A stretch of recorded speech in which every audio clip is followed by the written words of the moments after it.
beauté, je suis très contente de vous retrouver aujourd'hui avec une nouvelle vidéo. Donc sur ma nouvelle vidéo, je vais vous parler de comment constituer une trousse de maquillage pour débutantes. Donc je vais vous parler un peu des produits que j'ai achetés en premier. Donc pour moi à l'époque que je trouvais indispensable. Et dans ma trousse, je vais rajouter aussi quelques produits que j'estime de nos jours vraiment indispensables qui devraient être dans votre trousse. Je vous ai préparé quelques affaires. Donc j'ai pris, c'est la plus grande que j'avais dans mes trousses. Donc j'ai pris cette trousse qui est bien remplie avec tous les produits qu'il me faut pour débuter dans le maquillage. Et ensuite je vous ai constitué une petite trousse de pinceaux comme ça. Donc on va commencer d'abord, moi je vais commencer par le teint parce qu'en général quand je me maquille je commence par le teint. Pour moi les produits indispensables que je n'avais pas au moment quand je commençais à me maquiller, que j'ai rajouté dans ma trousse idéale, c'est la base. Voilà, celle que j'ai prise c'est celle de chez Kiko. Pour moi que je trouve vraiment indispensable. De toute façon vous comprendrez pourquoi, parce que ma prochaine vidéo je parlerai de base, parce qu'il y en a plein qui ne comprennent pas pourquoi que c'est pas obligatoire ou indispensable une base, mais je vous expliquerai pourquoi et à quoi ça sert une base sur ma prochaine vidéo. Donc le fond de teint, et ensuite je vous conseille un correcteur orangé ou vert ou violet. Orangé ça va être plutôt pour les peaux foncées, vert violet plus pour les peaux claires à très claires. Donc voilà, pour cacher un peu toutes les petites imperfections. Ensuite celui-là par contre je ne peux pas m'en passer. On passe à la poudre. La poudre, je vous ai sélectionné deux sortes de poudre. Donc celle qui est universelle, toute blanche comme ça, donc elle va toutes sortes de peaux. Je suis là, celle-là aussi, celle de chez moi, celle de chez Black Hawk. Et franchement celui-là c'est mon coup de cœur. C'est voilà quoi, c'est un gros coup de cœur pour moi. Ensuite après le teint, j'ai les yeux. Pour les yeux j'ai pas fait compliqué ou quoi que ce soit. Donc pour les yeux par exemple, j'ai sélectionné cette palette de chez Urban Decay, donc la Naked 3. J'ai sélectionné des liners. Donc j'ai un feutre qui se présente comme ça, celui, je sais pas si on arrive à voir, qui se présente comme ça, celui de chez Kiko.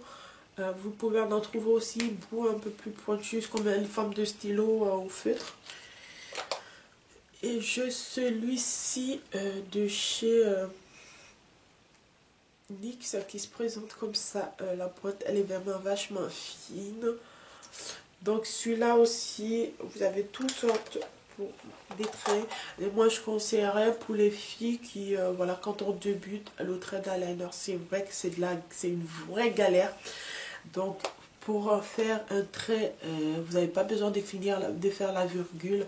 Vous pouvez juste faire au niveau de votre paupière et arrêter juste à la fin. Il n'y a pas besoin de monter la virgule, de faire la virgule, parce que la virgule c'est ça qui est le plus difficile. Le plus difficile à faire. Ça, je peux vous assurer qu'avant d'y arriver, je me suis entraînée en plusieurs reprises avant d'y arriver. Donc pour les sourcils, déjà, pour les sourcils, je vous ai sélectionné 3 produits. Donc le crayon, mascara et le gel. Donc pour les sourcils vous avez le choix entre le gel. Moi je trouve que le gel c'est vrai qu'au début quand on commence ça c'est pas trop facile, donc je vais pas trop m'arrêter dessus, mais sinon ça fait ça. Celui que j'aime beaucoup aussi c'est celui de chez Yves Rocher, qui se présente comme un mascara. Donc il y a juste, vous peignez d'abord vos sourcils et vous avez juste à faire comme ça là pour bien tracer.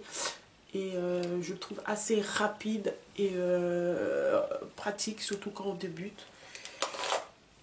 Et ensuite on vient au crayon que tout le monde connaît. Le mascara, je vous ai sélectionné un mascara. Moi, celui que je pris, c'est celui de chez Jemima Bailey. Je vous ai sélectionné aussi pour redonner un peu de couleur, illuminer un tout ça là avec un blush. Donc celui que je vous ai sélectionné, celui que je vous présente, c'est celui de chez Yves Rocher. Donc pour la bouche, je vous ai sélectionné trois produits comme ça. Donc le gloss, voilà, un sans transfert, donc on va dire un rouge, celui que j'ai, le marron. C'est mieux de tracer sa bouche d'abord, c'est plus pratique, au moins ça évite les débordements pour ce côté quoi. Donc j'ai sélectionné déjà un pinceau à poudre, ça c'est le pinceau pour le visage, donc pour fixer votre poudre sur... Donc ensuite je vous ai sélectionné la brosse à sourcils. Ensuite je vous ai sélectionné ce pinceau. C'est un pinceau plat pour... et encore, je viens juste d'utiliser les sacs pour le fard à paupières si vous voulez en mettre bien sûr. Donc ensuite pour le fond de teint, je vous sais, celui-là, moi j'utilise beaucoup celui-là. Sinon vous avez aussi les pinceaux plats comme ça là. Donc moi celui-là je ne conseille pas trop, c'est pour ça que je ne vous ai pas mis dans ma liste. Parce que voilà, quand on ne s'y connaît pas, c'est pas facile, surtout pour bien estomper le fond des teint. Donc c'est pour ça que je vous ai sélectionné plutôt celui-là. Celui-là on va le mettre de côté. C'est pour ça que je vous ai sélectionné celui-là et puis un blender. Donc les blenders vous pouvez les trouver, sinon vous avez à partir de 99 centimes jusqu'à monter. Voilà. Le blender je l'utilise pour estomper mon anti-cerne, mon correcteur aussi, et vous pouvez trouver, vous avez les petits, un peu plus petits que ça pour ceux qui veulent, plus pour les petites zones pas faciles à estomper. Donc moi sinon moi ça marche très bien pour toutes les zones, j'utilise celui-là, mais après chacun fait ce qu'il veut. Mais voilà, ma vidéo elle arrive à sa fin. En plus il y a ma caméra qui arrête pas de bugger, je sais pas ce qu'elle a. Mais voilà, j'espère que ma vidéo vous a plu, ma constitution de trousse vous a plu aussi et va pouvoir vous aider pour vos prochains make-up. Et si vous avez des suggestions à faire, n'hésitez pas à me les dire ici ou en commentaire. Je vous dis à très bientôt pour une prochaine vidéo et je vous fais des big bisous et bonne fête de mère à toutes les mamans, parce que oui, on est dimanche, donc je vous souhaite tous bonne fête de mère à toutes les mamans qui me suivent et qui regardent cette vidéo. Je vous dis ciao ciao.